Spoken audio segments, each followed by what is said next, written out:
Welcome to the InnovaBuzz podcast, where our job is to help you build visibility, professional credibility, and connection with your ideal client by putting the human at the center of innovative marketing, so you can build and strengthen an engaging, enduring relationship with your ideal clients. I'm Jürgen Strauss from InnovaBuzz, and I'm honored that you're here with me. If you haven't joined our wonderful marketing transformation community yet, go to innovabiz.co and collect your free gift as well. Do subscribe to the show and also leave a review because it helps others find us. Let's get into today's masterclass on this InnovaBuzz podcast.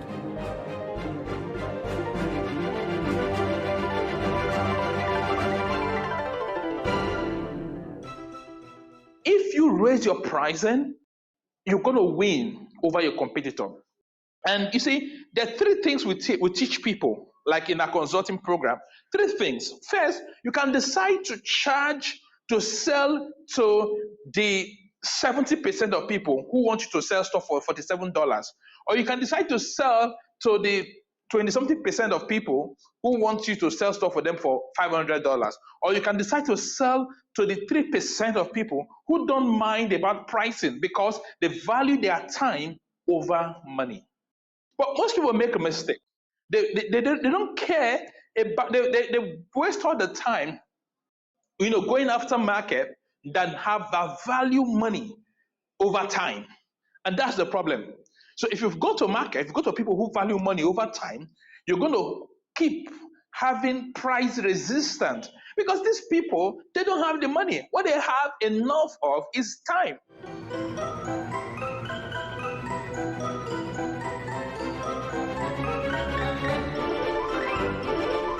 Welcome back.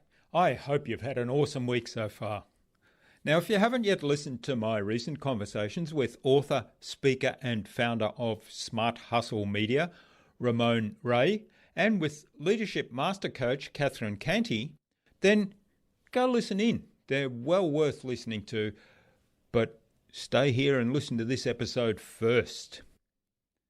I'm really excited to have on the InnovaBuzz podcast as my guest today, Johnson Emmanuel, who's the founder of one of the fastest growing digital marketing agencies, Havanzer.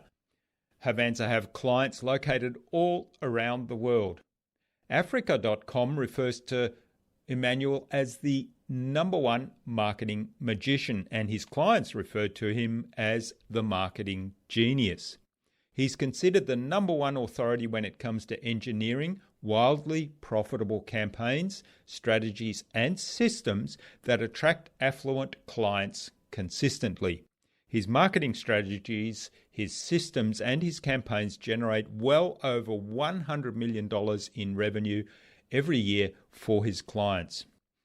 Johnson is the best-selling author of the book Deep Pocket Clients and has been featured on countless top-ranked business and marketing shows around the world.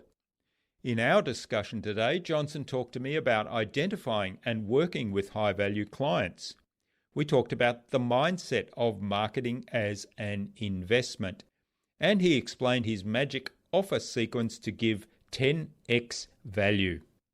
Without further ado, then let's fly into the hive and get the buzz from Johnson Emmanuel.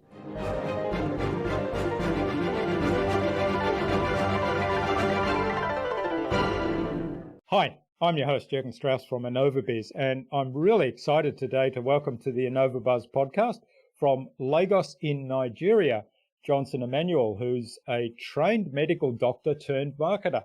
He's the founder and head of growth of the marketing agency Havanzer. Welcome to the InnovaBuzz podcast, Johnson. It's a real privilege to have you here as my guest. Thank you for having me on the show, Jürgen. I am excited to be on the show today. Let's dig it.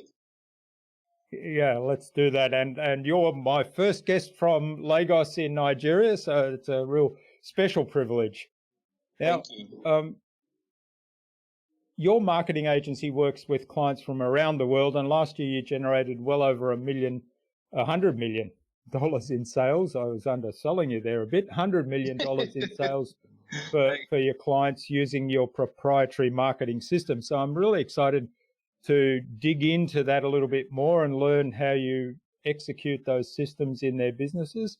But before we do that, what is it that drives you, and how does that shape what you do today? What drives me? It's love for people, love for humanity, the desire to help people. So when I go to my bed every night, I'm thinking, how can I help this person? How can I help more people achieve more in their business? Because here's the thing, I strongly believe one of the cardinal areas of happy people is their finances, is their businesses, and all those things. So if you get that right, you'll be helping them, helping people save jobs, keep jobs, and all those things. So what drives me is that when I see people, businesses are suffering, and we're able to come in to help them, it makes me happy, it keeps me going, and it makes me very, very satisfied. So making a change for people and having an impact in the sense of actually delivering some financial reward for them that helps their lifestyle. Correct. But when I got started, like I always tell people, most people, I tell them, look, when I got started, the goal was to make money. I'll be honest with that. Like, so as somebody who's from Africa, our goal was, hey, let's make some money. Let's generate money for businesses. That's what we wanted to do, right? So when you started making money, the next point was like, you have a lot of money, you have a lot of investment, but sometimes you still don't feel it. You don't feel happy, you don't feel fulfilled, you don't feel satisfied. So at that point, I felt, no, something has got to change. My mission has got to change. And that mission became, how do I help people hit their own goal? When you help people, you get more of what you want. Yeah, that's fascinating. And did you find that when you made that change in mindset that your success, like it changed the success that you were having? My success became exponential. Like everything about me changed for the better. Like my life became better for me. I became a happier person. I became a better person. Like I became more fulfilled person, right? So you see, you can have all the money in the world, yet you will still not be satisfied. You still feel like you don't have anything, even if you have all the money in the world. So when I changed that mindset, everything changed for me. And I think it's one of the high points of my career, really. Being able to know that, look, you've got to change, you've got to do things differently. And that really, really helped me. Fascinating. Now, you mentioned in some of your background material that, you're a trained medical doctor, and you mentioned in some of your background material that you've always been in marketing. So tell us a little bit more about that. Were you actually in medical practice at some point? No, I didn't practice medicine at any point. I only graduated a medical doctor and left. So why in school, I was always running after marketing. I was always doing lots of marketing, and I was always rushing after market because my mind, my heart, my desire has always been marketing. Like it's a thing because I grew up from a very poor family. I came up from a poor family. So back in Africa, you needed to help your parents to make a living.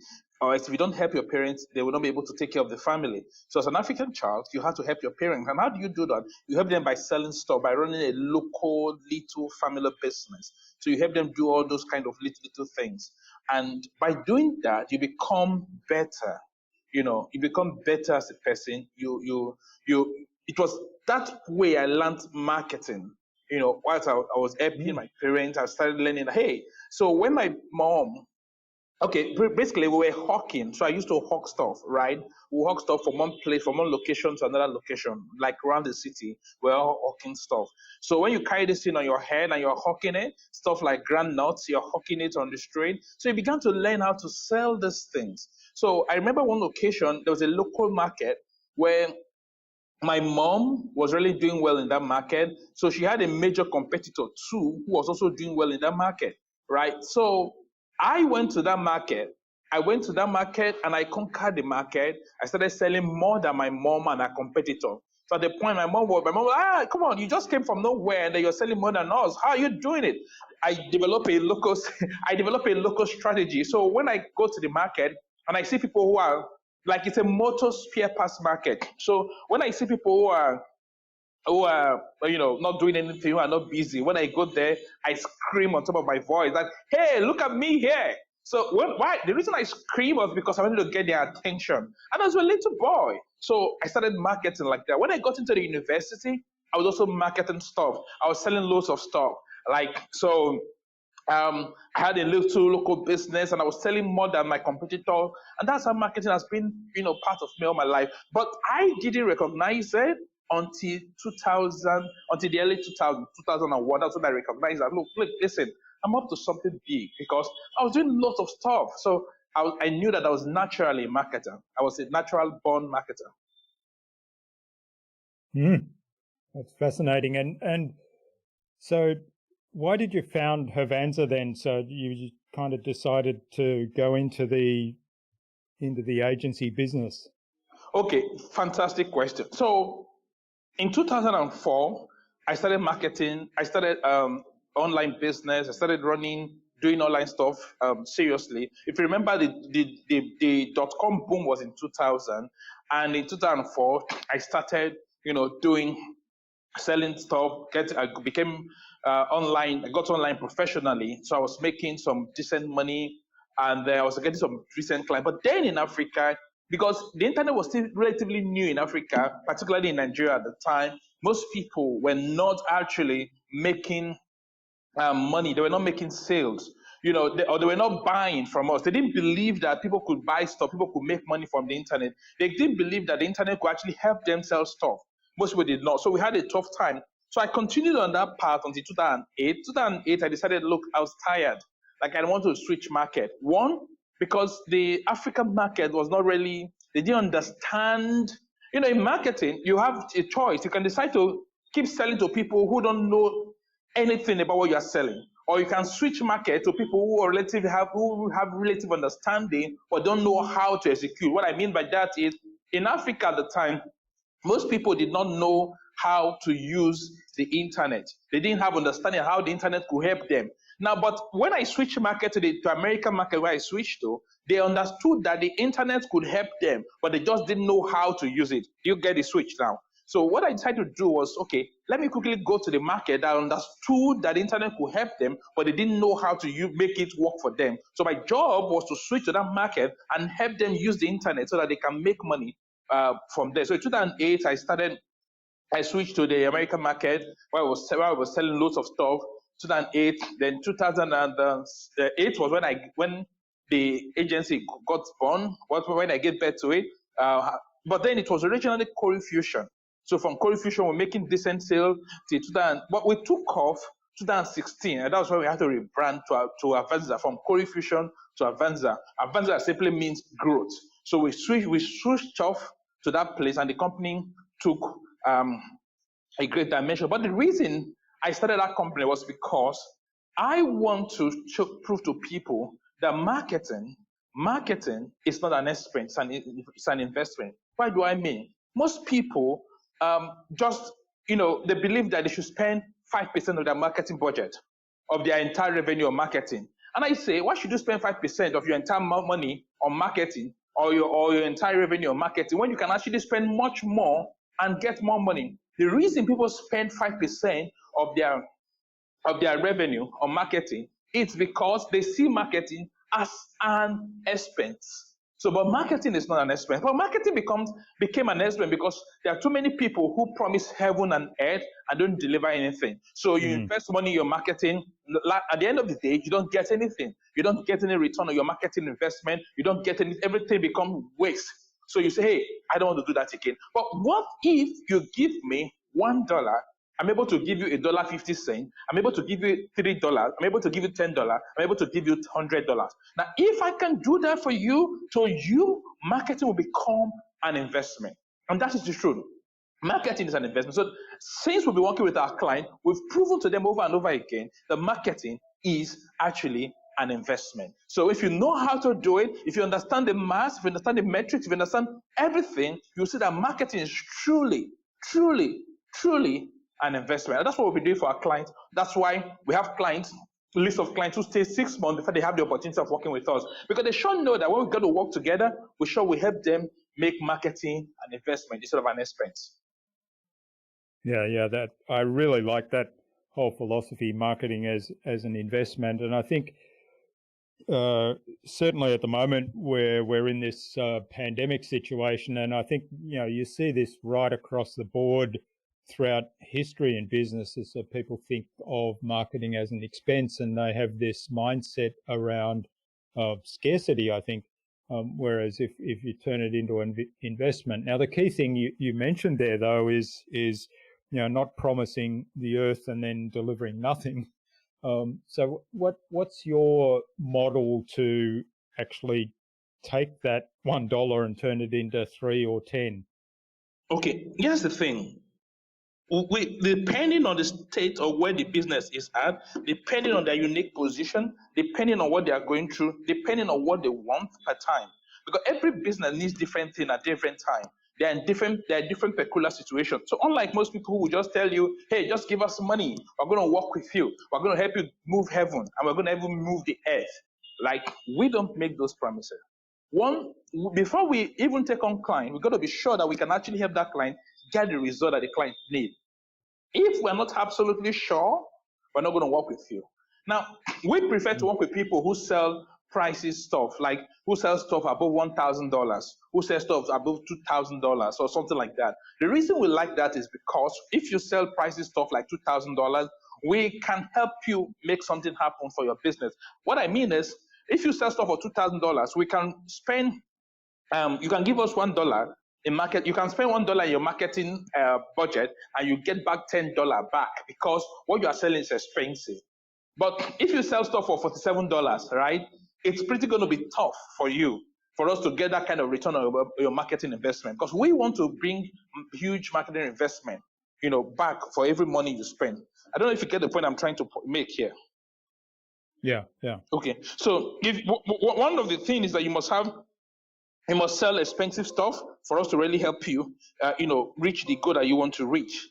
You understand? If you sell expensive stuff from $1,000 or $2,000, then we can really work with you to really help you get to where you want to get to really fast.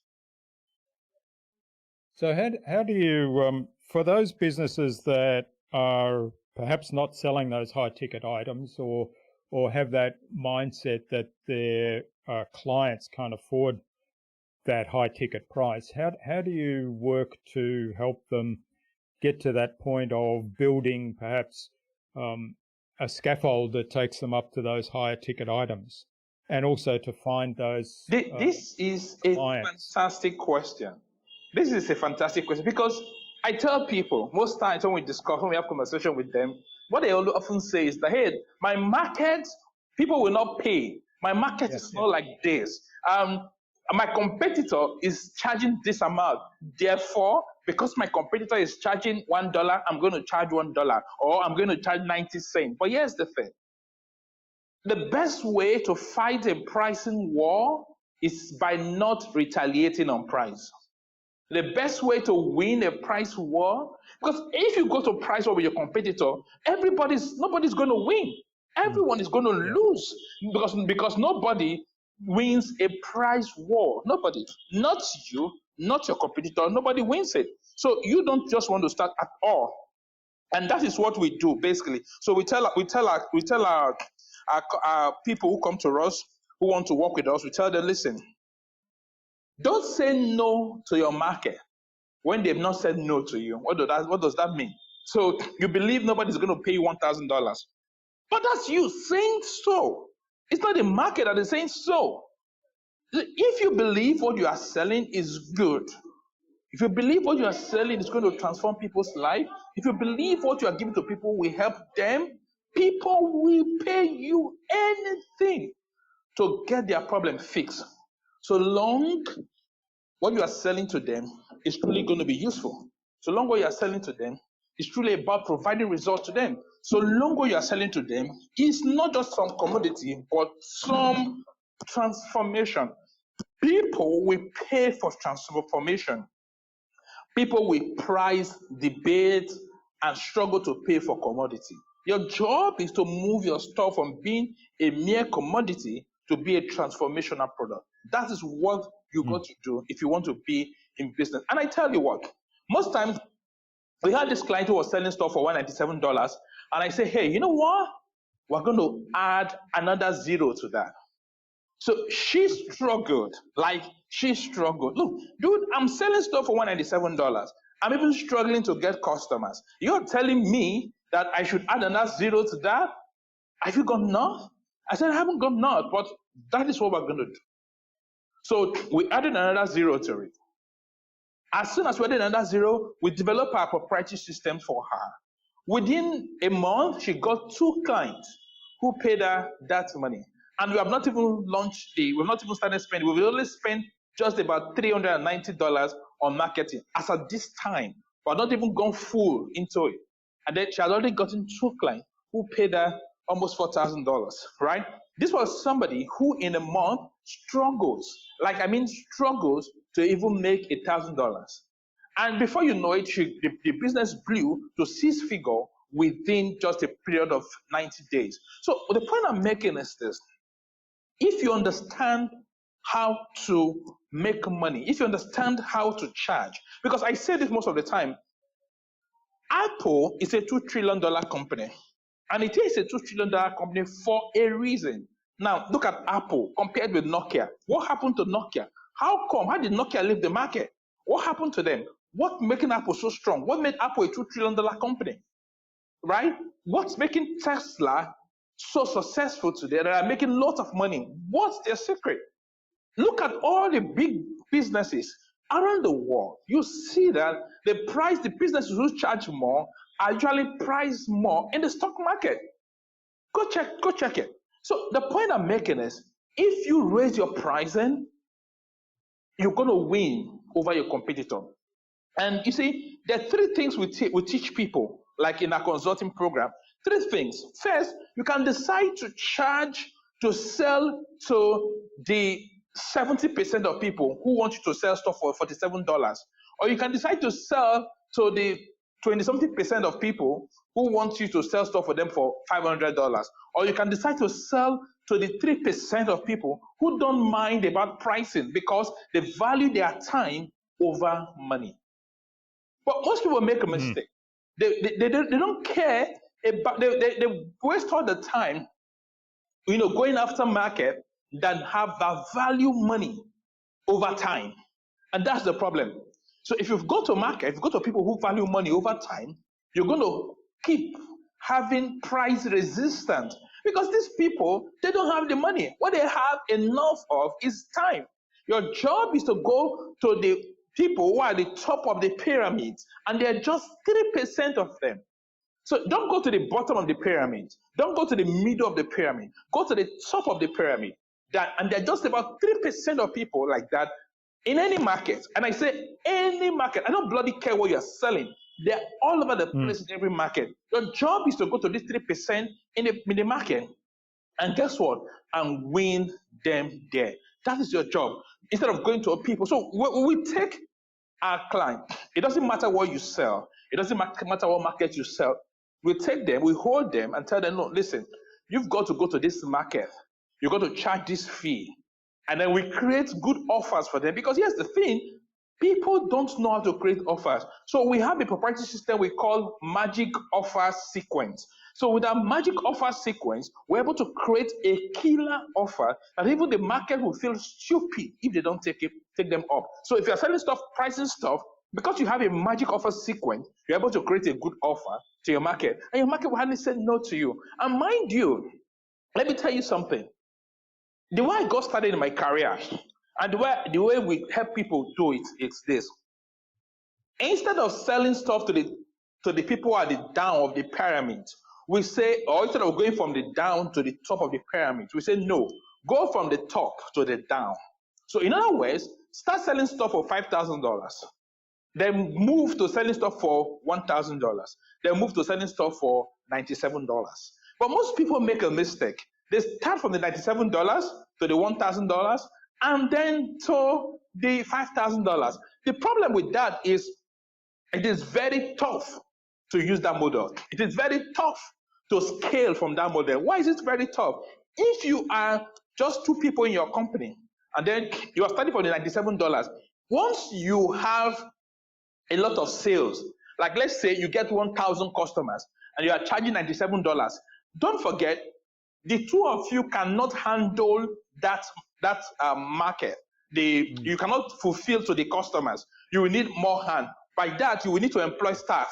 Because you're employing staff, you'll be spending more money out of your business, right? But if you move to the $5,000, start down from the top of the pyramid, what happens is that you are charging $5,000, you may just need 3, 4, 5 clients in a month, or 6 clients in a month to hit $30,000 in a month, right? So you can, even one person can handle that. There'll be no too much stress on the business. These are the things that business need to put in consideration. That's why he said your pricing model is as important as anything in your business.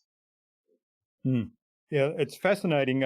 I mean, I'm really curious how you do that transformation. I mean, I love the idea that, you know, you transform people's lives, you add value, and if you add value, then they're prepared to pay for that value.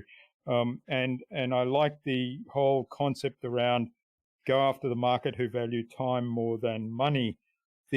What I'm curious about is, you know, you talked about the example of the business who you got to 10x their price. How do you present that value then to these people at the top of the pyramid so that they see that there's a transformation there, that they see this offer as something they have to have regardless of what it costs almost? Okay, for us or for our customer, which one? For the customer's customer. So you know, you've taken your customer and you've said 10x your price, and now we're going to help you position your offer in a way that people see that there's value in paying that 10 times price what you were charging before. So how do you position that offer in a way that there's value in that for their customer, their potential customer? So, So the way we help people, first is by helping them overcome their mindset limitation. And that is the major thing we do. Once we do that, we help them create an offer using what we call the magic offer sequence. So we want to look at what is it that your competitors are offering, right? What is it that they have? What is it that they are selling? Now, once we know what they are selling, the next thing we want to do, we want to 10x it. We want to give 10 times more than what they are giving to the market. Now, we want to help the market by actually helping them. So one of the ways we do that, for instance, we demonstrate we can help them. For example, one of the market we play in, where our competitors come, is those in the building business. So there's this kitchen, people who install kitchen utensils and all those things. So one of the ways we help, we tell them, look, instead of charging, what do you do before people come to your market? They say, okay, basically, we first of all design the kitchen for them. We say, okay, don't charge for that design you do, that initial design. Usually they should charge like $2,000 for that design. I say, don't charge for that design. Demonstrate to the market that you can help them by giving them that design for free instead of charging your $2,000. So they're like, that's going to be crazy. No, what you are doing is you are trying to demonstrate to the market that you can help them by designing that stuff for free and helping them install or implement that design you made. I don't know if you get it, if you follow now. Yeah. So, yeah, that's it. So you design that for free. You are demonstrating to them that you can help them. Now let me practicalize this example so you understand. Let's say you're staying in a room, right? You're living in a room, and then in that room there are about 10,000 cockroaches. Like where you are now, you wake up in the morning and you see 10,000 cockroaches in that room. So you went out. You try to get people to help you get off the cockroaches. You went to fumigation companies or whatever companies you went to. You go to the first company. The first company say, hey, before we leave our office, you are going to pay us $5,000. Then you go to the next people. The next person say, no, before we leave, you are going to pay us $2,500 before we leave. Eventually, you saw a guy who is a newbie who has never done anything before. And these other guys are established in the market. But these ones, they don't know anything. He's just getting started. He's a lone man, right? And he's even working from his house. He doesn't have an office. He says to you, listen, what we're going to do, I'm going to go to that place. I'm going to help you to prove to you that I can actually help you. I can actually do this work. I'm going to help you kill 500 of these cockroaches in your house. So when I kill 500, for me to kill the remaining 9,500, you're going to pay me X. So which of these three offers are you going to take? I'll probably look at the third one really seriously. Yeah, see, exactly. So you go there, the guy said, look, let's go there. So he goes there. What he does is he kills the 500 mosquito and cockroaches, and you see them, that they are killed. So you would likely going to listen to him and say, hey, guy, let us do business with you. Let me do business with this guy. Let me buy from him. Let me take him seriously. And that is what I want you to also look at. So that's one way we look at creating offer. We have about nine things we put together to create an offer we believe is a magical offer that wins the market. So, and that is what you should also be doing when you try to sell to your market, when you try to win your market, when you try to want to get over your market. You need to use what we call the magical offer sequence to be able to create offer that make the market look stupid if they don't take it. Yeah, that's fascinating. Now, how would that work in an information kind of business? Let's say a consulting business that provided training or information. The way it works, okay, even for us, right? For let's use one of our clients who runs a top HRO consulting firm. So before you recruit people, there are processes you must design. That's why you must design a process for them. Okay, you want 10,000 staff, or let's say you want 500 staff. What are the quality? You sit down with these people, you are helping them. Why do you need 500 people? Right? I need 500 people because our business, we are growing everything. Now we want more hands, we want to have people. Who are the kind of people you need? So this question, as you're asking this question, it's helping you develop a customized plan for that people. So as if you sell information product, the first thing you could do, instead of doing this stupid sales call people do, sales call are not things I think people should do because they are meant to collect money from people, nothing else. So instead of doing sales call, you could do a customized plan section with the customer where you truly help them by helping them for free, by providing the solution. So even if they don't become customer with you, they immediately leave the place and they leave satisfied and they can recommend you to people. I don't know if that makes sense. Yeah, that absolutely makes sense. So you leave no one behind. Yes. Even in that conversation, even if they decide not to buy. Yeah. Yes. Love it. And sales call, and you shouldn't just be doing the traditional sales call that everyone does, because everyone does sales call. Like, so, want to sell. They are in a hurry to make sales. They're in a hurry to collect money from the customer. They just make sales. In fact, when you get on call, when they call it strategy call, you know it's a sales call, because when you jump on that call, it's all about let's talk. But in this custom strategy section you are doing, what you are doing in this customized strategy section, you're actually providing a customized blueprint, and they see it clearly. Okay, for instance, somebody is running an ad, and the ad is not yielding return on their marketing investment. They're losing money. So we sit down to look at, let us diagnose what the problem is. We sit down, we look at it. What do you think if we do this, this will happen? Let us do this. So we give them all the highlight that needs to be done. Now, you can ask them, should I implement it for you, or you want to implement it yourself? Most times, they'll say, hey, since you provided this insight for us, we think you should be the one to help us implement it, and you can do it better than we can do it. So it's easier. It's easier for them.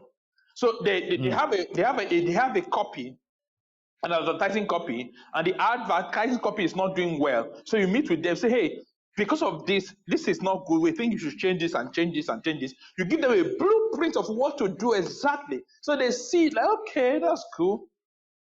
So you ask them, do you want to execute it yourself or you want us to work together? They're like, okay, no, help us to execute it, because if you can provide this insight for us, it means you can help us, right? So they see an offer that they are not selling, they are not making the most money they could make. They're making it maybe like $1 million every single year. So you look at them, you tell them, look, I believe that if we change this offer, if we tweak this place, tweak it like this, instead of us to make $1 million, we're going to end up making $2.5 million in the next 12 months. So what do you think?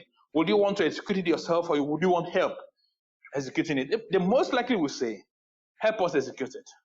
Because you are showing them clearly that they have 1.5 million naira, $1.5 million on the table. You are showing them that, look at it. You got $1 million last year. If you execute this thing, I'm showing you, you will not make $1 million now. You're going to make $2.5 million. And because you showed them, it's very clear to them and it makes sense to them, because it's money, they're most likely going to say, yes, let me work with us so that we can execute it. So you now start working with them to execute that plan you came up with. I don't know if it makes sense. No, it makes absolute sense. And if you're working with the right people, those that value time over money, then it makes sense for them to say yes to that offer. Now, that's what we're going to come into targeting too. We're going to talk about getting the people, the market, because that kind of offer, you don't place it in the front of the people in the down or in the lower side of the pyramid. That's not what you do. Because if you do that to them, if you give it to the wrong people, because they have time, they're going to execute it. Because they have time. They don't have money, they have time. So that kind of offer is what you place in front of people who have money but don't have time. So most likely they're going to say yes to it because they have the money, they don't have time. And they value money, they value time over money. So they're going to say, okay, do it for us. We don't have time. Just execute it for us. That is how it works. Yeah. So how do you get really clear about who those people are that are in your dream client space and also at the top of the pyramid, so they value time more than money? So we have a method which we do, a proprietary system we call 96/4. So the 96/4 method is going after 4% of your market that brings in 96% of your revenue. So the way we do that is we sit down before we go into the market. Where could these people be? Who are these people? Because first you need to know, that's why it starts, you need to know what kind of a business do you want to build. That's the first thing you answer first. That's the first thing you answer. What kind of a business do you want to build? You must answer that question first, because once you answer that question, once you know the kind of business you want to build, that will now determine who you want to sell to.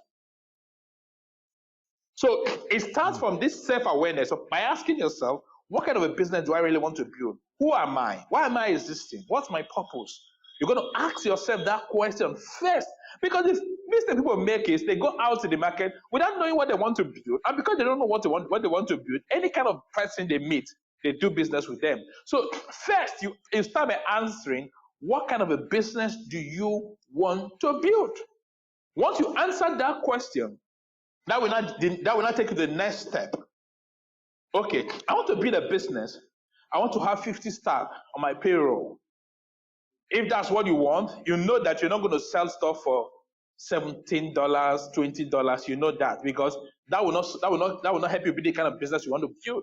So the next thing is you want to look for a market that is affluent enough. Now, first, the market you are going for must be affluent. Right? So you must be, you go to a market, you must look for the affluent section of the market. I'll give you a typical example for one of our companies.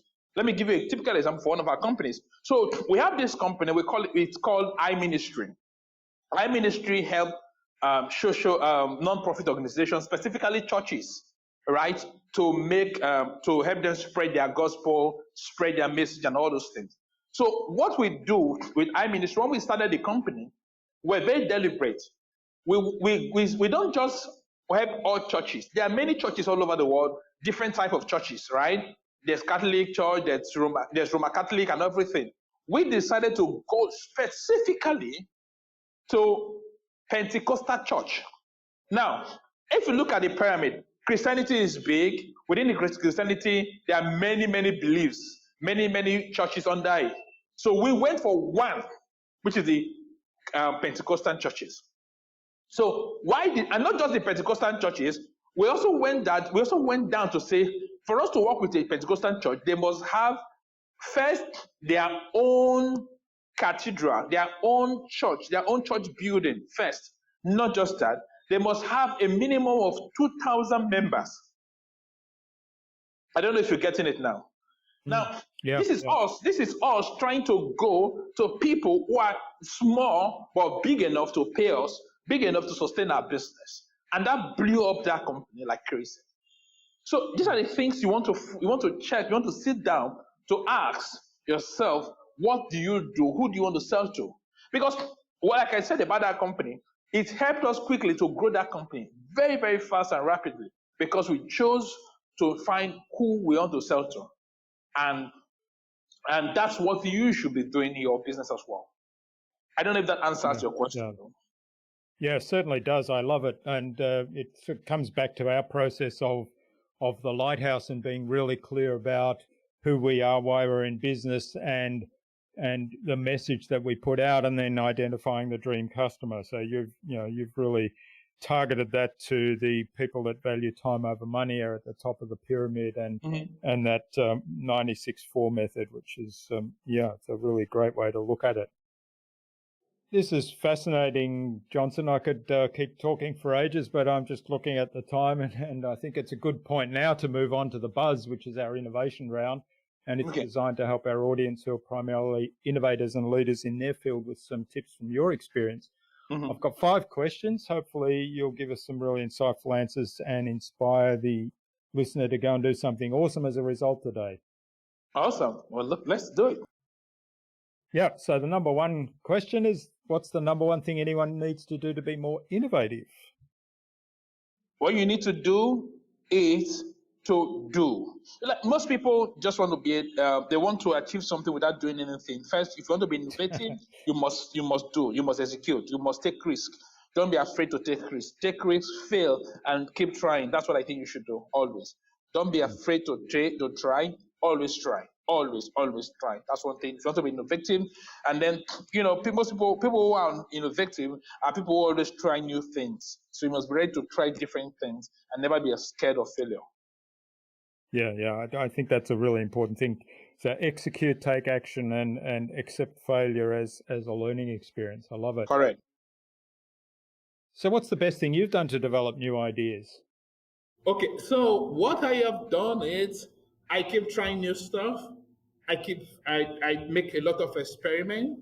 I try stuff. Some work, some don't work, but I learn and I get innovative. So when we come up with when we came up with one of our proprietary system, people were saying to us, like, how the heck do you guys think? Like, how do you come up with this kind of ideas? And like, how can you get so creative that you come up with this? But the truth of the matter is, even though I smile and we smile over it, the truth of the matter is because we try new things more than anybody else. Like, we experiment a lot. Like, we want to be sure, if you say something is working, we want to know why it is working. If you say something is not working, we want to know why it is not working. And that's what I think everybody should also try to experiment too. You got to experiment stuff, you got to try new things. You may fail, but it helps you to become more innovative. Yeah, I love it. I love doing the experiments and then, as you say, sort of digging into why things work or don't work.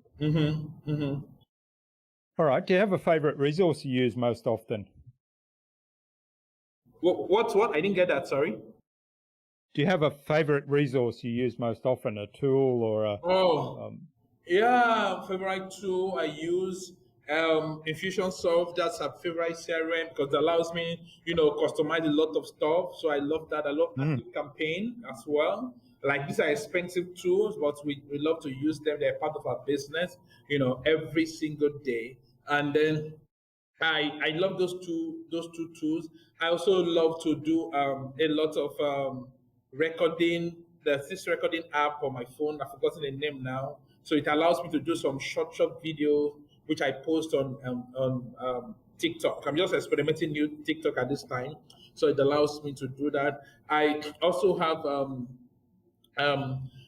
Stripe is a payment system that we use. Like it's a tool that I use every day. That's very important. And another tool we use again because it allows us to filter out any unserious customers before they get to us is JotForm. Like JotForm is it's a huge part of our business because we want to filter out people who are not serious because we don't want to spend that. I talked about helping people execute that custom plan, right? So you also want to build stuff that prevents people who are not serious to come in so that you'll be spending more time with people who are very serious, So that tool allows us to do that. And there's nothing we'll be able to do with that JotForm. So it's the tool we use every single day. So it's like putting together a questionnaire that gets you some information as well as filters out the people that are not serious. Yes, so that we will know that, hey, this guy, you're not serious, or we're not the kind of person that can help you, so we can direct to people who can help you, so that we don't just spend that time, because we take that 45 minutes seriously, because it is not a sales call. It is not. It is not you. We sit down with you to execute your plan with you. So if we know it's going to be very useful to you, we know we're going to help you, but we want to help you and make sure that we're actually helping you, and that's why we don't joke with that time at all. We want to make sure we're using it and the ultimate time. So we use that thing to filter out unserious people before they even get to us. Okay, I love it. All right, and what's the best way to keep a project on track? Well, for our team, we use Slack a lot. We use Slack to keep our project know what's happening. We want to be sure that every member of the team is executing what they promised to execute when they say they will execute it. So we use Slack to know what is happening, and then we also have a custom tool we also use, to monitor our clients' revenue. So because we're very big on having clients, make money, right? So with that tool we build, which we use in-house, it allows us to say, okay, this client, you're making this money, this client, you're good, and then we keep using it like that to monitor, okay, today this client made $80, today this client made $2,000. So we use that tool to track what they're making. And it's a custom built tool, actually. We call it revenue metrics. So we use that to track everything our client is making, every single thing. Which is the promise you've made, right? Yes, which is the promise we made. Because we tell them that, look, listen, don't judge us by anything. Don't judge us by your Facebook followers. Don't judge us by your Twitter followers. Don't judge us by all those things. We don't bloody care about all those things. Judge us by only one thing, how much we're making. How much are you giving to us and how much are we making you? That's the metric we care about. Because that's what matters to your business after all. Okay, and what's the number one thing anyone can do to differentiate themselves? By doing the exact opposite of what everybody else is doing. Yeah, so you go to the market. When they zig, you are zagging. When they are zagging, you are zigging. Yeah. Yeah, I love it. Yeah. And so charge 10 times what other people are charging. No, it's controversial, really. The market, people are saying the market, when I first got started, they told me the market, nobody's going to pay $3,000. I said, I'm not going to charge $3,000. I'm going to be charging $5,000. Like, what? Are you crazy? What say people are not going to pay $3,000? You are saying that's what I'm going to charge, $5,000. And it looked like I was stupid. It looked like it didn't make sense. But fast forward today, a lot of people, when I say a lot of people, they appreciate it because I've been able to help them by charging more. So that's what I also think everybody should also do. Do the exact opposite of what the market is saying. Don't listen to what people are saying. Test the market. That's how you know if you will win or not. Don't say no to yourself when the market has not said no to you. Yeah, I love it. Okay, well, this has been fabulous, Johnson. Now, where can people reach out and find more about you and even reach out and say thanks for what you've shared today? And also, I believe you have a new book, Deep Pocket Client. So where can people find out more about that? Deep Pocket Client is an amazing book. It's a book that we've sold over 14,000 copies, and people love it till date. It's just 3 months in the market already, and we've done just about 14,000 copies sold already. It's a book that helps you, to get customers who this whole process we're talking about. The book shows you how to make it happen for your business. Now, the reason I wrote Deep Pocket Client is because working with us is expensive. Most people want to work with us, but they can't afford working with us. So what happened is that I then decide how do I help them. I then try to put a process in a book form so that you can see how you can also use it to also acquire the kind of customer you want to get. So you can Google Deep Pocket Clients. You'll see it to pop up. You can go to Twitter. You can Google. You can enter on the search bar. You can enter Johnson Emmanuel. You'll see me with my smiling face. You can also go to johnsonemmanuel.com, johnsonemmanuel.com. You'll find it there. Or you go to Havanzer, Havanzer, Havanzer.com.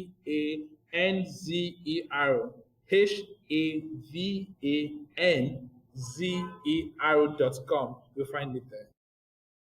Great. And we'll post links in the show notes to all of those places so people can click straight through. Do you have some parting advice for our listener today, Johnson? I do. So, Guy, I want you to look at yourself. What kind of a business do you want to build? Like, what kind of a business do you want to build? And only you can answer that question. Once you know that you want to build a business, you know you're good, you have good heart, you want to help people, then you need to make sure that you answer the question of what kind of a business you want to build. Now, once you know the kind of business you want to build, then the next thing you want to do is you want to go to customers where there is money. Customers who have money to fund your vision. That's what you should do. So go to customers who have money to fund your vision. Because if your vision is not funded, you can't help people. Your dream will just end up as a dream. Yeah, I like that. Your vision, your dream will just end up as a dream if you don't have somebody to fund your vision. That's great parting advice. Now, finally, Johnson, who else should I get on this show and why? Oh, gosh. There are a lot of people. I mainly said that there's so many people that just came up into my mind. God. Okay, you can get. Have you tried to get Neil Patel, get Ronan Zemura, get Akan Labi? There's so many people that are just coming up. Like, if you want, I can send them to you via email so you can get them on the show. They're amazing guys who are killing it in a big way.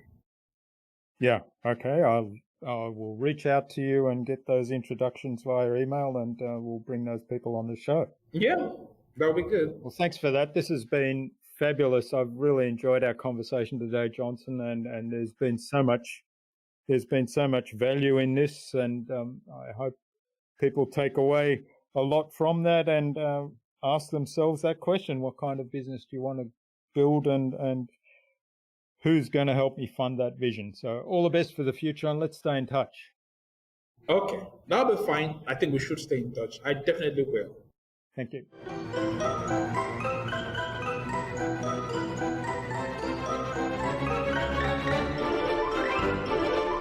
I hope you enjoyed that engaging and really informative conversation with Johnson and took something away from his episode. For me, the big takeaway was the recommendation to focus on clients that value time over money. I'd love to know what you took away from Johnson's episode. Leave a comment below the blog post, which you can find at innovabiz.co/Johnson Emmanuel. That is JohnsonEmmanuel.